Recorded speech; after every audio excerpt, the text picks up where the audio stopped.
Hello दोस्तों, स्वागत है आपका हमारे YouTube चैनल पर। दोस्तों, अभी जो है घर बनाना बहुत महंगा हो गया है क्योंकि मटेरियल और लेबर कॉस्ट जो है वो काफी महंगा हो गया है। दिन पे दिन मटेरियल का रेट भी बढ़ना है और लेबर कॉस्ट भी दिन पर दिन इंक्रीज हो ही रहा है। तो इस कंडीशन में घर बनाना बहुत महंगा हो गया है। तो जो आज का ये वीडियो है, आज के इस वीडियो में आपको कुछ ऐसे 10 टिप्स बताऊंगा जो अगर आप फॉलो करके आप अपने कंस्ट्रक्शन को करेंगे, आप अपने घर को बनाएंगे तो आप अपने घर में 3 लाख रुपए तक बचा सकते हैं। मैं गारंटी देता हूं कि अगर आप ये वीडियो इन तक देखेंगे और जो चीजें आपको बताई जा रही हैं वो अगर आप फॉलो करते हैं तो आपका घर में बनाने में कम से कम 3 से 4 लाख रुपए बचेंगे। और मटेरियल में भी आपको कोई कॉम्प्रोमाइज नहीं करना है और ना ही आपको स्ट्रेंथ में किसी तरीके का कॉम्प्रोमाइज करना है। सिर्फ आपको छोटे मोटे जो दिखावे किए जाते हैं उससे मैं आपको बचाऊंगा कि आपको मिस्त्री कहां बेवकूफ बनाएगा, आप मटेरियल में कहां पर ठगे जाते हैं। इन सारी चीजों को आप फॉलो करिए और समझिए तो आप पक्का 3 से 4 लाख रुपए बचा सकते हैं। सबसे पहले प्लान बनवाने में हमसे मिस्टेक हो जाती है। हम थोड़े से पैसे बचाने के लिए हम प्लान क्या करते हैं, किसी ठेकेदार से बनवा लेते हैं। अब ठेकेदार की बात समझिए। ठेकेदार पिछले 3, 4, 5 साइडों पर जहां पर काम किया है उसी के आधार पर आपको एक प्लान बना करके दे देगा। उसने वहां पर जितने कॉलम देखे होंगे उतने कॉलम यहां पर खड़ी कर देगा और बस आपके काम को कर देगा वो। लेकिन अगर आप एक प्लान इंजीनियर से बनवा रहे हैं, मान लीजिए 1000 स्क्वायर फीट में उसने कुछ 10 या 12 कॉलम 15 कॉलम दे दिए और वहीं आप इंजीनियर से प्लान बनवाते हैं तो सबसे बड़ा बेनिफिट कि आपको डिजाइन नया मिलेगा, आपकी रिक्वायरमेंट के हिसाब से मिलेगा। आपको कितने रूम चाहिए, कितनी जो है कितने स्पेस का चाहिए, वो आपके इंच इंच को यूज करता है तो आपकी जगह का वेस्टेज नहीं होगा। कम जगह में अच्छा बना करके देगा। दूसरा, वो लोड के हिसाब से कॉलम को देगा कि जहां पर कॉलम की जरूरत होगी, ना कि वो पिछले साइड के अकॉर्डिंग देगा। तो मान लीजिए अगर उसने 3 या 4 कॉलम ही अगर कम दे दिए तो पूरे कंक्रीटिंग लेबर कॉस्ट का पैसा बच जाएगा, तो वहां पर आपका पैसा बचेगा। दूसरी बात, आपकी डिजाइनिंग अच्छी मिलेगी। पैसा तो ठेकेदार भी थोड़ा बहुत जोड़ के ले लेता है आप डिजाइनिंग करने का, लेकिन अगर आप इंजीनियर से कराते हैं तो वो कुछ 10 से 15 हजार रुपए तो लेगा, लेकिन वो आपका 3 से 4 लाख जो है आपको 30 से 40 हजार रुपए बचा भी देगा।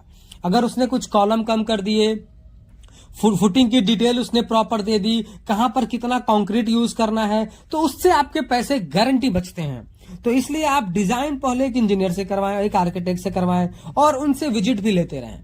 जब वो साइट पर उतने पैसे में वो विजिट भी देंगे तो वो सेंटर लाइन की मार्किंग कर देंगे, तो और उसके बाद कितनी हाइट तक स्लैब पे रखना है, कितनी दीवारें चलानी है, ये सारी चीजों को वो बताएंगे तो आपका वेस्टेज भी कम होता है, तो आप कुछ पैसे यहां पे बचा लेंगे। दूसरा क्या है, जब भी आप प्लान बनवा लें तो आप किसी ऐसे ठेकेदार का चुनाव करें जो एक्सपीरियंस वाला हो, जो काम को काफी किया हो।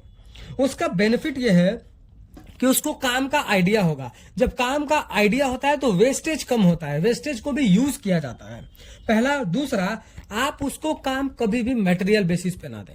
अगर आप ठेकेदार को मटेरियल बेसिस पे देंगे तो देखिए, ठेकेदार को क्या करना है कि उसको पैसे कमाने हैं, तो वो क्या करेगा, आपसे पैसे तो प्रीमियम क्वालिटी का चार्ज करेगा पर वो मटेरियल अच्छा लेकर नहीं आएगा। तो आपको कभी भी क्या करना है, लेबर कॉस्ट पे काम देना है, मटेरियल खुद परचेस करना है। जब आप मार्केट में मटेरियल खरीदने जाएंगे तो अभी इतने कॉम्पिटिटिव आ गए हैं, इतने कॉम्पिटिशन है मार्केट में कि आप चीजों को नेगोशिएट करके सस्ते में खरीद सकते हैं। तो अगर आप खुद से मटेरियल लेंगे और अगर आप बल्क में मटेरियल लेते हैं तो आपको वहां पर कुछ पैसे भी बचते हैं। तो मटेरियल खरीदने में भी आप कम से कम 30 से 40 से 50 हजार रुपए बचा लेंगे। और अगर आप लेबर कॉन्ट्रैक्टर रख देंगे तो आपको मिस्त्री पकड़ के लाने की झंझट नहीं, आपको शटरिंग कराने की झंझट नहीं, आपको पटरे लाने की जरूरत नहीं, आपको शटरिंग वाला सामान लाने की जरूरत नहीं। तो इन सारी चीजों से आप बचेंगे तो आपका पैसा यहां भी 20 से 25 हजार रुपए कम हो जाएगा। अगला हमारा पॉइंट है मटेरियल का। देखिए, जब हम मटेरियल खरीदने जाते हैं तो हम मटेरियल में बहुत ठगे जाते हैं, क्योंकि जब हम काम करते हैं इस इनिशियल स्टेज में तो हमारे पास बजट की तो प्रॉब्लम नहीं होती है, तो हमको लगता है कि हम तो अच्छे से अच्छा यूज कर लेंगे, क्या ही दिक्कत है, 10,000 का ही तो फर्क है। ये 10,000 रुपए आपको काफी नुकसान दे जाते हैं। तो जब आप मटेरियल खरीदने जाओ और मटेरियल में अगर आप स्टील खरीद रहे हैं तो आप स्टील कभी भी ब्रांड का न लें। टाटा का लेंगे, जिंदल का लेंगे, तो आप कभी भी कंपेयर करेंगे कि और भी जो मार्केट में हमारी स्टील है उनसे इनका रेट काफी हाई होता है, क्योंकि ये ब्रांडिंग कराती है। नो डाउट ये क्वालिटी बहुत प्रीमियम देती है, लेकिन आपका घर अर्थक्वेक जोन में नहीं है, आप बहुत हाई राइज बिल्डिंग नहीं बना रहे हैं, विंड प्रेशर आपके घर पे नहीं आ रहा है, आपके घर पे डेली जो है क्या बोलते हैं कि भूकंप नहीं आ रहे हैं, तो क्या है कि आप नॉर्मल क्वालिटी का भी स्टील यूज करेंगे तो आप काफी पैसा बचा लेंगे। पर आपको स्टील खरीदते समय कुछ चीजें नोटिस करनी होंगी। सबसे पहले आपको क्या नोटिस करना है कि आप जो स्टील खरीदने जा रहे हैं वो ISO सर्टिफाइड हो। उसके बाद वो FE 500 या FE 550D लिखा हो।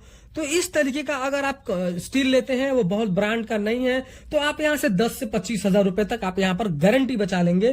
क्योंकि जितने ज्यादा आप ब्रांड में लेंगे वो उतना ही ज्यादा एडवर्टाइज करते हैं, तो एडवर्टाइज में भी उनका काफी पैसा लगता है। और जैसा मैंने आपको स्टार्टिंग में एक्सप्लेन किया कि हम जहां घर बनवा रहे हैं वो अर्थक्विक जोन में नहीं है, डेली भूकंप नहीं आने हैं। ये हमने हाई राइज बिल्डिंग नहीं बनाई, हमने ऐसी बिल्डिंग नहीं बनानी है जो 6 फ्लोर 7 फ्लोर की है, तो हमको बहुत प्रीमियम क्वालिटी के स्टील की भी जरूरत नहीं है। तो हमें उतना ही देना है जितना में हमारा काम काफी अच्छे से चल जाए और हमको फ्यूचर में किसी तरीके के क्रैक्स वगैरह देखने को ना मिले। अब अगला बात करेंगे हम सीमेंट का। सीमेंट का भी कुछ यही हाल है। सीमेंट में भी जितनी ब्रांड में आप जाएंगे उतना ज्यादा हो जो है आपको पैसा चार्ज करेंगे। उसके बाद एक और नया एडवर्टाइजमेंट आ गया है कि आपको छत में ये सीमेंट यूज करना चाहिए, दीवार में वो यूज करना चाहिए, फाउंडेशन में ये यूज करना चाहिए। आपको इन सब चीजों को इग्नोर कर देना है। आपको मार्केट में जाना है, कोई भी कंपनी का सीमेंट हो, आप देखिए कि उस पर पोर्टलैंड पोजोलोना सीमेंट लिखा हो, 53 ग्रेड का सीमेंट हो, सीमेंट मैन्युफैक्चर डेट 3 महीने से पुराना ना हो, तो उसको आप बड़े आराम से जो है उसको आप बड़े आराम से यूज कर सकते हैं। उसमें कोई प्रॉब्लम नहीं है, बस वो 3 महीने पुराना ना हो, उस पे पोर्टलैंड पोजोलोना सीमेंट हो, उस कंपनी का सीमेंट हो जिसका आपने नाम सुना हुआ है, तो आप उसको यूज कर सकते हैं। अगर आप पैसा बचाना चाहते हैं तो इस तरीके से आपका पैसा बचेगा और आपके स्ट्रेंथ में भी कॉम्प्रोमाइज नहीं होगी।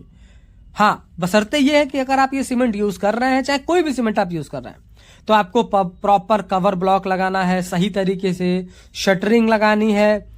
आपको ईंट की शटरिंग नहीं लगानी, आपको प्रॉपर प्लाई या MS की शटरिंग लगानी है। वाइब्रेटर आपको अच्छी तरीके से यूज करना है ताकि हनीकॉम्ब ना हो, कंक्रीट अच्छे से फैले।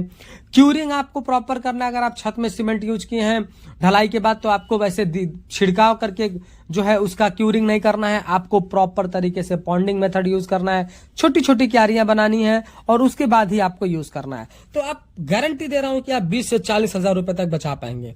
क्योंकि नॉर्मल सीमेंट जो मैं आपको बता रहा हूं ये मार्केट में आपको 370-380 रुपए मिल जाएगी, और अगर आप बहुत ब्रांड की सीमेंट लेंगे एडवर्टाइज देख करके तो वो 450 रुपए 440 रुपए में आएंगी। तो यहां पर आपका 50 से 60 रुपए पर बैग बहुत आराम से बच जाएगा, जिसमें आपको कोई भी नुकसान नहीं होगा स्ट्रेंथ से रिगार्डिंग। अगला हमारा है दीवार बनाने में। ठेकेदार क्या करता है, उसको क्या करना है कि बस उसको इस चीज से मतलब है कि उसको पैसे कैसे कमाने हैं। तो आप इस तरीके से काम करिए कि जब आप दीवार बना रहे हैं तो नीचे की दीवार जो भी है वो आप आउटर साइड में 9 इंच की बनाएं। अगर आप फ्रेमिंग स्ट्रक्चर बना रहे हैं यानी बीम कॉलम पे घर बना रहे हैं तो आउटर की दीवार 9 इंच बना दें। अंदर की जितनी पार्टीशन की दीवार है वो सब आप 4 इंच रख दें। तो यहां पर आपका पैसा बचेगा, आपकी ईंट बचेगी, आपका मोटार बचेगा, आपका लेबर कॉस्ट बचेगा। क्योंकि दीवार का काम लोड उठाना नहीं है, लोड उठाने का काम तो हमारा बीम और कॉलम करेंगे। दीवार हमारा काम सिर्फ ढकने और पार्टीशन करने का काम करता है। और अगर आप हाई राइज बिल्डिंग बना रहे हैं, मतलब 2 फ्लोर या तक 3 फ्लोर तक बना रहे हैं, तो ग्राउंड फ्लोर पे आप रेड ब्रिक यूज करें क्योंकि वे काफी अच्छा स्ट्रेंथ देता है। और अगर आप फर्स्ट फ्लोर पे काम कर रहे हैं तो आप ASC ब्लॉक यूज करें।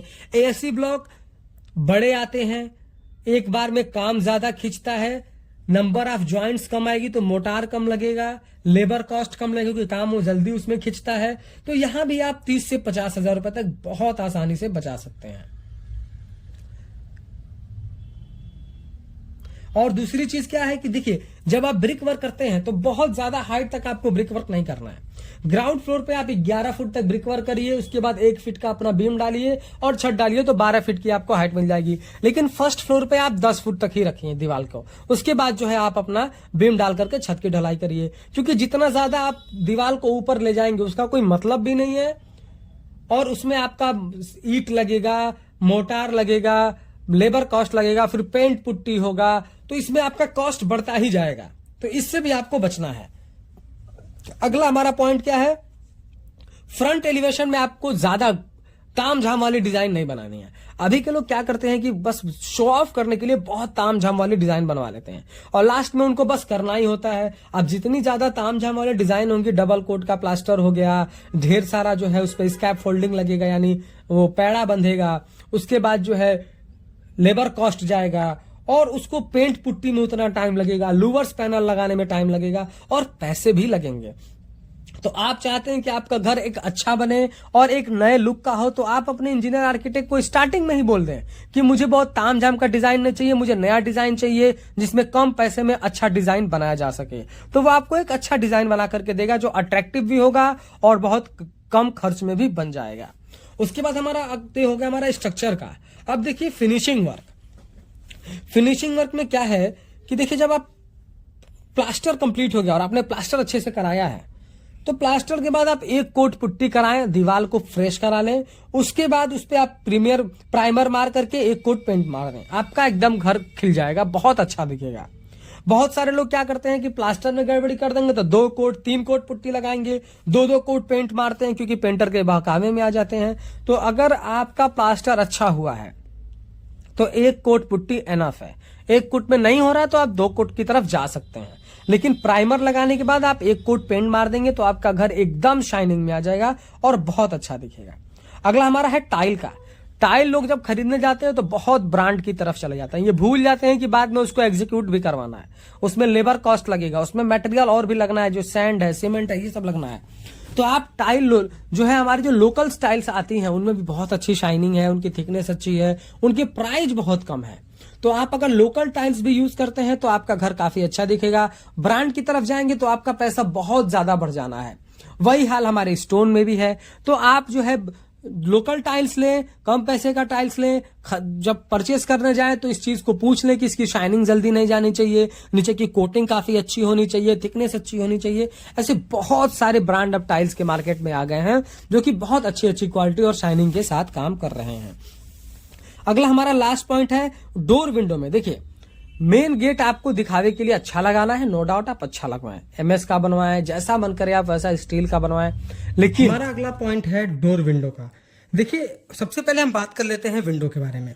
देखिए लोग अभी क्या है कि पहले के जो ट्रेंड हुआ करते थे तो लोग घर में सागवान की लकड़ी और सखू की लकड़ियां लोग लगाते थे। तो अभी क्या है कि ये बहुत कॉस्टली हो गया है और इसमें क्या है कि इसको वेदर का इस पे इफेक्ट भी पड़ता है। तो उन सब पे क्या है कि मौसम का इफेक्ट होता है। ठंड के मौसम में और बारिश के मौसम में उसमें मॉइस्चर आएगा तो उसमें फिर जब गर्मी पड़ेगी तो उसमें टेढ़ापन आने लगता है। तो अगर आप चाहते हैं कि आपका काम भी अच्छा हो तो आप सबसे अच्छा है कि आप एल्युमिनियम की लगाएं, चाहे यूपीवीसी का आप विंडो लगाएं। इसमें आपको क्वालिटी भी मिलेगी, कलर वेरिएशन मिलेगा और इस पे वेदर का भी कोई इफेक्ट नहीं पड़ता है और इसका कॉस्ट बहुत कम है। अभी क्या है देखिए लकड़ी का जो ट्रेंड है वो पुराना हो चुका है। अब लोग यूपीवीसी का, एल्युमिनियम में इतनी अच्छी क्वालिटीज आ गई हैं और इतना अच्छा लुक दे रही हैं कि आप वो लगाएंगे तो यहां भी आपका ठीक ठाक पैसा बच सकता है। अगला हमारा डोर है। देखिए हम भी कहते हैं पर्सनली कि जब आप कोई घर बनवा रहे हैं तो आप अपना मेन डोर काफी घर की तरह, जिस तरह आप घर अट्रैक्टिव बनवा रहे हैं वैसे एक मेन डोर भी लगवाएं। लेकिन उस मेन डोर के अलावा बहुत सारे लोग घर के जो अंदर के भी डोर होते हैं, जो रूम्स के डोर हैं, लोग उन पे इतना पैसा खर्च कर देते हैं जिसका कोई मतलब नहीं बनता है। तो अभी के समय क्या है कि आपको जो लैमिनेट डोर मिलेंगे, माइका, उस पे आप अपने कलर के हिसाब से, जो आपने घर में पेंट किया है, जो घर की थीम रखे हैं आप उसके हिसाब से आप माइका भी चेंज कर सकते हैं। तो अगर आप डोर को, अभी कोई यही सिनेरियो है वो भी विंडो की तरह ही है, लकड़ी का यूज करेंगे तो बहुत सारी दिक्कत आपको फेस करनी पड़ सकती है, महंगा भी होगा। तो यहां भी आप अगर आप जो है प्लाई का यूज करते हैं या फिर जो है आप बाथरूम वगैरह में लगाने के लिए एल्यूमिनियम का यूज करते हैं तो वो आप काफी अच्छे पैसे बचा सकते हैं। क्योंकि देखिए कि जो नॉर्मल प्लाई की डोरें आती हैं वो 5,000-6,000 रुपए पड़ जाएंगी और जो ये मैं आपको बता रहा हूँ लैमिनेट डोर बता रहा हूँ ये सब 3,500-4,000 रुपए में पड़ जाएंगी। और बाथरूम में अगर आप एल्यूमिनियम का लगवाते हैं तो वो आपका 2 से 3,000 रुपए तक बच जाए का जो एक प्राइस पड़ता है, तो उसमें भी आप ठीक ठाक पैसे बचा सकते हैं। अगला हमारा पॉइंट है रेलिंग का। देखिए चाहे वो छत की रेलिंग हो, चाहे वो आप स्टेयर पे लगाने वाले हो, बहुत सारे लोग स्टील का लगाते हैं जिसमें पैसा ज्यादा खर्च होता है क्योंकि वो 300 से 400 रुपए पर जो है रनिंग मीटर के हिसाब से वो अपना बनता है, या फिर अब जो भी समझ लीजिए उसको। लेकिन क्या है कि वो स्टील की जगह आप एमएस यूज करिए, माइनिंग स्टील यूज करिए, लोहा। वो 1500 से 200 रुपए के रेट, 150 से 200 रुपए के रेट में मिल जाएगा। और वो क्या है कि आप एक बार स्टील लगवा लेते हैं तो आपका वो उस पर कलर कोटिंग नहीं करवाएंगे। लेकिन अगर लोहा है तो उस पर आप अपने घर के थीम के हिसाब से कलर चेंज कर सकते हैं, उस पर पॉलिश कर सकते हैं। तो ये सारे फायदे हैं और हर हाल में जो है हमारा माइनिंग स्टील स्ट्रेंथफुल है और जितना आपको स्ट्रेंथ चाहिए अपने घर के लिए रेलिंग के लिए वो सफिशिएंट है। तो इसमें आपका पैसा भी बचेगा और आपको कलर कॉम्बिनेशन भी ढेर सारा मिल जाता है। अगला है हमारा इलेक्ट्रिक का काम। देखिए, जब भी हम वायरिंग कंड्यूटिंग का काम घर में कराते हैं तो उसको काम कराना कभी भी आपको जो है पॉइंट के हिसाब से नहीं देना है। सपोज मैं क्यों कह रहा हूं पॉइंट के हिसाब से, मान लीजिए कि आपने अपने मिस्त्री से कहा कि हम आपको पॉइंट के हिसाब से काम देंगे, तो वो क्या करेगा कि आपके हर एक रूम में एक एक्स्ट्रा जो है एसी के लिए पॉइंट छोड़ देगा, एक कंप्यूटर चलाने के लिए पॉइंट छोड़ देगा और एक लाइट का पॉइंट एक्स्ट्रा छोड़ देगा। बोलेगा आप जब आपको फ्यूचर में जरूरत पड़ेगी आप वहां यूज कर लीजिएगा, मैं एक पॉइंट दे रहा हूं ताकि आगे चल के आपको झीरे ना काटने पड़े। तो इसमें आपका पैसा ज्यादा चला जाता है। तो आपको काम कैसे करना है, आपको एक अच्छा इलेक्ट्रिशियन हायर करना है और उसको जो है आपको घर में कैसा इलेक्ट्रिक का काम कराना है, आप इंजीनियर से कंसल्ट करके अपने सारी जो चीजों को बता करके एक ड्राइंग ले लीजिए और ड्राइंग को आप एक अच्छे इलेक्ट्रिशियन को दे दीजिए। तो वो क्या करेगा, स्क्वायर फीट के हिसाब से काम करेगा। जितना ड्राइंग में मेंशन होगा उतना वो काम करेगा। ड्राइंग में क्या मेंशन होगा, जो आपने अपनी रिक्वायरमेंट बताई होगी कि हमको रूम में क्या है कि एक मेन बोर्ड चाहिए, नीचे एक प्रेस के लिए बोर्ड चाहिए, आयरन करने के लिए बोर्ड चाहिए। हाँ, तो अगर आप इस तरीके से बात करके अपना काम कराएंगे और ड्राइंग बनवा के काम कराएंगे तो ड्राइंग में आपका 2 से 3 से 4 हजार रुपए खर्च होंगे, लेकिन बचेगा आपका 10 से 12 हजार रुपए, क्योंकि सिर्फ पॉइंट देना नहीं है, उसमें जो है कंड्यूट पड़ेगा, उसका लेबर कॉस्ट, उसमें वायर पड़ेंगे। तो इन सारे खर्च से भी आप बच जाएंगे। तो आप जब भी वायरिंग का काम कराएं तो आप पहले एक ड्राइंग बनवा लें और ड्राइंग दे दें स्क्वायर फीट के हिसाब से काम करने के लिए। पॉइंट के हिसाब से देंगे तो वो तो पॉइंट एक्स्ट्रा छोड़ता जाएगा, क्योंकि पॉइंट पे ही उसको पैसा मिलना है। और स्क्वायर फीट के हिसाब से काम करेगा और ड्राइंग के हिसाब से काम करेगा, तब उसको जो है वही करना है जो हमारे ड्राइंग में मेंशन है। तो इसमें भी आप लगभग मुझे लग रहा है कि 10 से 15 हजार रुपए इजिली बचा सकते हैं। और अगला सबसे इंपॉर्टेंट क्या है कि जब छत की ढलाई करी जाती है तो छत की ढलाई के बाद बहुत सारे लोगों के छत में समस्या आती है कि पानी की लीकेज आ रही है, तो कहीं पर सीलन हो रहा है, छत से पानी टपक रहा है। तो वो क्या है कि छत ढलाई करते समय ही मिस्टेक कर दी जाती है। तो लोग फिर उसको ठीक कराने के लिए क्या करते हैं, ढेर सारे वाटर प्रूफिंग कराएंगे, कोई टाइल लगाने के लिए बोलेगा, कोई कहेगा कि कोफ लगा दीजिए। बहुत सारी चीजें जो हैं लोग मार्केट में आ गई हैं, कोई वाटर प्रूफिंग करने को सजेस्ट कर देगा। तो इस सब में आपके 50 से 60 से 70 हजार रुपए खर्च होते हैं। तो ये भी हमारा घर के एक्स्ट्रा कॉस्ट में ही आ जाता है। तो आपको करना क्या है, जब आपको छत की ढलाई करनी है तो छत की ढलाई करते समय सबसे पहला आप काम क्या करें कि आप अपने छत का एक प्रॉपर स्लोप बनवा दें। आपको पानी किधर निकालना है, एक ड्रेन का पाइप आप छोड़वा दें। ड्रेन का पाइप छोड़े रहेंगे तो काफी इजी तरीके से जो भी बारिश का पानी हो जो इकट्ठा हो रहा है वो एक तरफ से बह करके निकल जाएगा। तो पानी स्टोर नहीं होगा, तो फिर सीलन की समस्या नहीं आएगी। और दूसरा, जब छत की ढलाई हो जाए तो आपको डॉक्टर फिक्सिट का LW+ 301 URP लेकर के आना है और इसको 2 कोट मार देना है अपने छत पर। 2 कोट इसका जो है इसका पेंट करवा देना है। पहला तो कलर सफेद हो जाएगा, तो जो आपका टेम्परेचर मेंटेन करेगा, और एक वाटर प्रूफिंग का अच्छा लेयर भी बन सकता है।